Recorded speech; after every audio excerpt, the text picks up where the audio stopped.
দিনটি ছিল শুক্রবার। আমার স্কুল বন্ধ ছিল। আমি এবং রত্না বৌদি দীর্ঘপথ পাড়ি দিয়ে চলে গিয়েছিলাম বেলেডাঙায় এক শাখারু দাদার বাড়িতে শাখা কিনতে। যেয়ে দেখি দাদা অনেকগুলো রস শাখা সামনে নিয়ে বসেছেন, এগুলোতে ডিজাইন তুলবেন বলে। এরকম রস শাখা কি আপনি আগে কখনো দেখেছেন? দেখে না থাকলে এই ভিডিওতে দেখে নিন। এই রস শাখাগুলোতেই শাখারু দাদা নিজের মনের মতো করে ডিজাইন তোলেন, অনেক সময় খরিদ্দারের চাহিদা মতো। আপনি যে কোনো ডিজাইন দাদাকে এনে দিবেন, দাদা তুলে দিবে। আপনার হাতের একটি শাখা যদি কখনো বেড়ে গিয়ে থাকে, অপর শাখাটি নিয়ে এসে দাদাকে দিবেন, তো দাদা আপনাকে একই রকম ডিজাইন তুলে শাখার জোড় বানিয়ে দেবে। ব্যাপারটা মজার না? আসলেই মজার। বাড়ির পাশে যদি এরকম শাখার কারখানা থাকে তো মজার। তবে আমাদের মতো দূর থেকে যারা যাবেন তারা একটু হিসাব করে যাবেন, শাখা না কিনে বাড়ি ফিরবেন না, তাহলে কিন্তু যাওয়া আসার টাকাটা লস প্রজেক্ট হয়ে যাবে। তো রত্না বৌদি শাখা পরবেন, তাই জন্য হাতের মাপটা দিচ্ছিলেন এবং দাদা সেই অনুযায়ী বিভিন্ন ডিজাইনের শাখা রত্না বৌদির সামনে রাখছিলেন। এবার এই শাখাটা পরিয়ে দেখবেন কেমন হয়। আর উনি শাখা বাছছিলেন আর আমি ছোট ছোট প্রশ্ন করে জেনে নিচ্ছিলাম কিভাবে ভালো শাখা চিনব।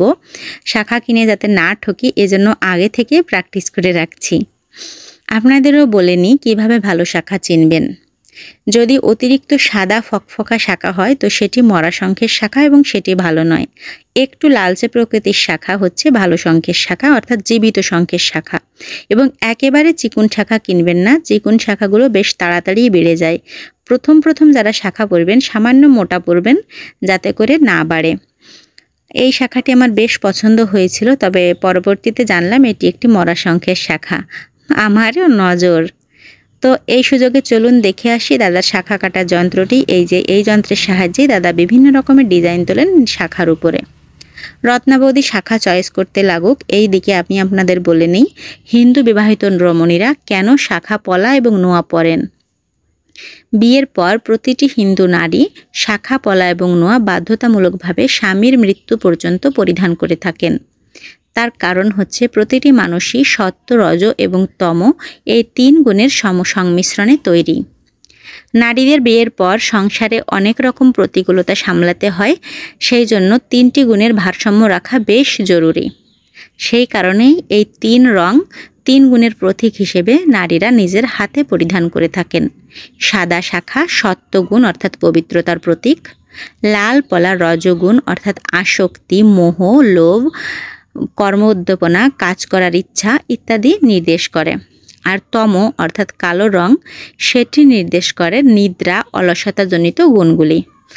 কাজের প্রয়োজনে এবং সময়ের সাথে সাথে 3টি গুণেরই একটা ভারসাম্য রেখে হিন্দু রমণীরা নিজের সংসার জীবন সুন্দরভাবে অতিবাহিত করেন এবং এই সুন্দরতাকে বেশি সুন্দর করে তোলে শাখা পলা এবং নোয়া। এই কারণেই হিন্দু সধবা রানীরা স্বামীর মৃত্যুর আগ পর্যন্ত শাখা পলা নোয়া সব সময় পরিধান করে থাকেন। এটি নারীদের প্রধান অলংকার হিসেবে বিবেচিত হয়। তো রত্না বৌদির শাখা পছন্দ করা হয়ে গেছে, সে যে একটি শাখা নিজের হাতে তুলছে। শাখাটি মোটামুটি চিকন মতো। এই শাখাটির দাম পড়েছিল 850 টাকা। দাদার কাছে 850 টাকা, কম টাকারও শাখা আছে, আবার 8000 টাকারও শাখা আছে।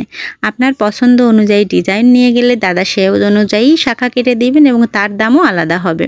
তবে যেগুলো আছে সেগুলো থেকে নিলে তার নির্দিষ্ট দাম বেঁধে দেওয়া আছে।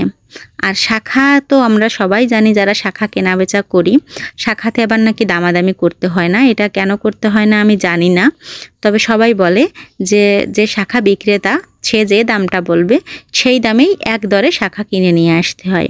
এই ক্ষেত্রে শাখারু দাদাদের সততা অত্যন্ত জরুরি, কারণ একটা যে কোনো দাম চেয়ে মানুষকে ঠকিয়ে দিলাম এটা একদমই ঠিক না। যেহেতু এক দরে জিনিস বিক্রি হয়, তো যার যেমন মান তার তেমন দামই দাদারা ঠিক করবেন, এটাই আমি আশা করি। আর আমাদের মতো সাধারণ মানুষের পক্ষে তো ভালো মন্দ গুণ বাছাই করে নেওয়া সম্ভব না, তাই তাদের প্রতি সম্পূর্ণ বিশ্বাস রেখে শাখা পড়তে হয় এবং বাকিটা নিজের ভাগ্যের উপরে নির্ভর করে কতটা দিন আপনি শাখা পড়তে পারবেন। কারণ শাখা জিনিসটা বেশ সেন্সিটিভ, সামান্য একটু আঘাতেই ভেঙে যাওয়ার সম্ভাবনা থাকে। আর শাখা পরানোটাও একটা আর্ট, যে কেউ শাখা পরাতে পারবে না, আমি তো পারবই না। এই যে দাদা প্রথমে শাখার কোন দিকটা আগে হাতের দিকে যাবে, কোন দিকটা বাইরের দিকে যাবে, সেটা সিলেক্ট করে খুব সুন্দর করে ধীরে সুস্থে শাখা পরিয়ে দিলেন। সাধারণত দেখেছি মেয়েরা শাখা পরতে গেলে কান্নাকাটি করে, তবে দেখছি রত্না বৌদি হাসি মুখেই শাখা পরে নিচ্ছে, কারণ তার হাতে কোনো রকম ব্যথাই লাগছে না। শাখা খোলার ভিতরে একটা আর্ট আছে। এই যে দেখুন দাদা কত সুন্দর করে যত্ন করে শাখাটি হাত থেকে খুলে নিচ্ছে, ঠিক তার চেয়ে বেশি যত্ন করে শাখাটি পরিয়েও দিচ্ছে। এগুলো সাধারণত পেশাদার শাখারুরাই করতে পারবেন, সাধারণ মানুষ এত সুন্দর করে শাখা পরাতে বা খুলতে পারবেন না। তো বেলেডাঙ্গার আশেপাশে যারা থাকেন আমার জানা মতে সবাই দাদার কাছ থেকেই শাখা পরেন। আমরা একটু দূর থেকে গিয়েছিলাম দাদার গুণের কথাই শুনে, কারণ উনি সবসময় কাস্টমারদের সঙ্গে খুব সুন্দর ব্যবহার করেন এবং ওনার কাছ থেকে শাখা নিয়ে কেউ ঠকেছে বলে এখনও জানা যায়নি। সেজন্যই মূলত আমাদের যাওয়া, এবং যে দাদার ব্যবহার, বৌদির ব্যবহার চমৎকার লেগেছে।